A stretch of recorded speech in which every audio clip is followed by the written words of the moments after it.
प्रिय छात्रों, आज हम चर्चा करने वाले हैं जो बीए सेकंड सेम ऑप्शनल के लिए जो यहाँ पर आपका प्रश्न पत्र का मॉडल है उस पर आज हम विचार करेंगे।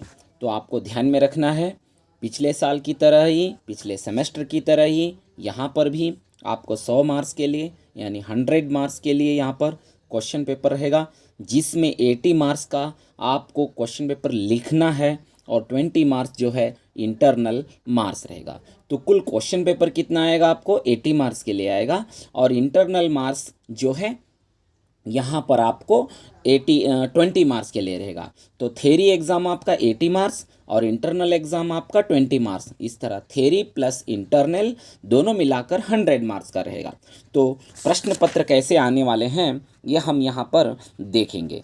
तो आपको यहाँ पर मैं स्क्रीन दिखा रहा हूँ, स्क्रीन पर दिख रहा है आपको।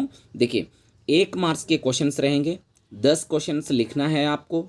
उसके लिए हर एक क्वेश्चंस के लिए आपको एक एक अंक मिलेगा। इस तरह अगर आप 10 क्वेश्चन को टच करते हैं, 10 क्वेश्चन को यहाँ पर लिखते हैं, उसके आंसर लिखते हैं, तो आपको कितना मार्क्स मिलेगा? 10 मार्क्स मिलेगा। तो ये पहला हो गया। सेकंड देखिए, यहाँ पर आपको 7 मार्क्स के 2 संदर्भ रहेंगे। कितने संदर्भ लिखना है आपको? 2 संदर्भ लिखना है और एक संदर्भ के लिए 7 मार्क्स रहेगा। इस तरह आपको 2 संदर्भ लिखना है और वह क्या हो जाएगा? 7 इंटू 2 14, 14 मार्क्स के लिए हो जाएगा। यानी 2 संदर्भ लिखेंगे तो आपको 14 मार्क्स यहाँ पर मिलेगा। ये जो संदर्भ है ना, आपके जो कविता हैं उस कविता में से कोई भी एक पैराग्राफ उठाकर आपको दे देंगे। कोई भी एक पैराग्राफ, जो भी एक 4 लाइन का, 5 लाइन का, 2 लाइन का, जो भी पैराग्राफ होगा ना, उसी पैराग्राफ को उठाकर दे देंगे। इसका संदर्भ सहित स्पष्टीकरण कीजिए, बताएंगे। तो ध्यान में रखना है आपको, वहाँ पर क्या लिखना है? उस पैराग्राफ का भावार्थ लिखना है। उस पैराग्राफ का भावार्थ लिखना है कि किस उद्देश्य में, किस स्थिति में, किस परिस्थिति में और किसको लेकर यहाँ पर लेखक उस पद्य का पैराग्राफ लिख रहे हैं। और अंत में आपको संपूर्ण पैराग्राफ का सारांश 2, 3, 4 लाइनों में, 5 लाइनों में उसको लिख देना है। बस इतना आपको यहाँ पर ध्यान में रखना है। नेक्स्ट आपको क्वेश्चन आएगा दीर्घ प्रश्न, लॉन्ग क्वेश्चन रहेगा, जो आपको एक ही प्रश्न लिखना है, एक ही प्रश्न लिखना है। और वहाँ पर प्रश्न क्या होगा?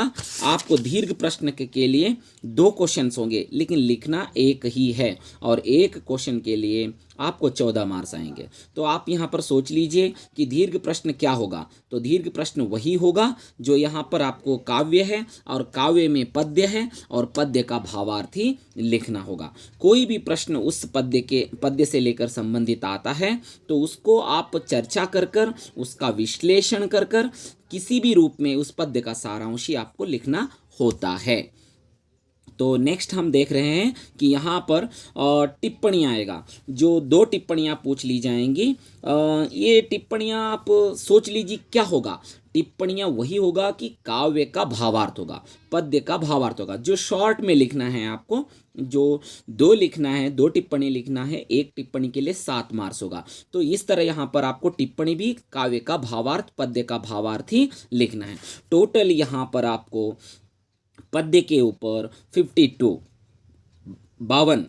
ओके 52 मार्क्स का यहाँ पर आपको 52 मार्क्स का यहाँ पर आपको प्रश्न पत्र आने वाला है। इसके बाद में ऑप्शनल में आपको यहाँ पर 2 दीर्घ प्रश्न आएंगे, जो आपको पिछले मॉडल सेम मॉडल है, दीर्घ प्रश्न आएंगे जो आदिकाल से होगा। मतलब आदिकाल किसे कहते हैं, आदिकाल के लक्षण क्या हैं, आदिकाल की परिस्थितियाँ क्या है, आदिकाल के प्रमुख कवि कौन है। इस तरह यहाँ पर जो मैंने पीडीएफ भेजा है ना आपको, उसी पीडीएफ के ऊपर आपको आने वाला है। तो इस तरह आपको 2 प्रश्न वहाँ पर लिखना है, ये ध्यान में रखिए।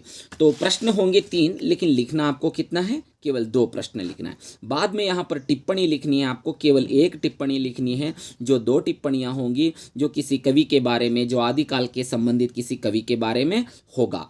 तो इस तरह आपको यहाँ पर 28 मार्क्स, वहाँ पर 52 मार्क्स। अगर 22 और 52 को हम प्लस करते हैं तो 80 मार्क्स हो गया। तो इस तरह बीए सेकंड के लिए, ऑप्शनल सब्जेक्ट के लिए, हिंदी विषय के लिए 80 मार्क्स का थ्योरी एग्ज़ाम होगा और 20 मार्क्स का इंटरनल एग्ज़ाम होगा, जो आपके प्रोफेसर आपको जो वर्क बताएंगे उस वर्क को अगर आप करते हैं तो आपको 20 मार्क्स मिलेगा। अगर वह वर्क नहीं करते हैं तो आपको 20 मार्क्स बिल्कुल भी नहीं मिलेगा, ये ध्यान में रखिए। तो यहाँ पर मॉडल क्वेश्चन पेपर आप देख लीजिए, मैं दिखा रहा हूँ। ये देखिए यहाँ पर क्वेश्चन नंबर 1, किसी 10 प्रश्नों को उत्तर सहित लिखिए। 1 मार्क्स का होगा, इसमें 3 दिया जाएगा ऑब्जेक्टिव टाइप में, 1 ही आपको लिखना है और वहाँ पर केवल आंसर ही लिखना है, तो यह आपको 10 मार्क्स होगा। बाद में यहाँ पर आप देख लीजिए, प्रश्न किन्हीं 2 अवतरणों को संदर्भ सहित व्याख्या कीजिए। कितने? 2 अवतरण, मतलब पद्य का वहाँ पर क्या 2-3 लाइन दे दिया जाएगा, 4 है यहाँ पर, लेकिन आपको लिखना कितना है? 2, और 1 के लिए कितना मार्क्स होगा? 7 मार्क्स होगा, यानी 2 लिखना है तो आपको 14 मार्क्स मिल जाएंगे। और क्वेश्चन नंबर 3, किसी एक प्रश्न का दीर्घ उत्तर लिखिए। केवल 1 लॉन्ग क्वेश्चन लिखना है, 2 होंगे लेकिन आपको लिखना 1 है। नेक्स्ट क्वेश्चन नंबर 4, यहाँ पर किन्हीं 2 टिप्पणियाँ लिखनी है, आपको 4 होंगे लेकिन लिखना कितना है? 2 टिप्पणी लिखना है। तो इस तरह यहाँ पर किन्हीं 2 प्रश्नों के उत्तर लिखिए जो आदिकाल से संबंधित होगा, जो 10 मार्क्स के लिए रहेगा। यहाँ पर 2 लिखना है तो 20 मार्क्स आपको मिल जाते हैं। तो कुल मिलाकर तो लास्ट में क्वेश्चन नंबर 6 होगा, जहाँ पर टिप्पणी लिखना है, वह भी आदिकाल से संबंधित होगा, तो इस तरह एक ही लिखना है, 8 मार्क्स होगा। तो इस तरह आपका जो है 80 मार्क्स का थ्योरी एग्ज़ाम यहाँ पर संपूर्ण होता है। तो यहाँ पर मैंने आपको प्रश्न पत्र मॉडल बताया है, इसको ध्यान से सुनिए, देखिए और इसको याद रख लीजिए, वीडियो सेव करके रख लीजिए। ओके, कोई भी प्रश्न आपको है तो मुझसे आप संपर्क कीजिए, आपकी समस्याओं का समाधान किया जाएगा। धन्यवाद छात्रों।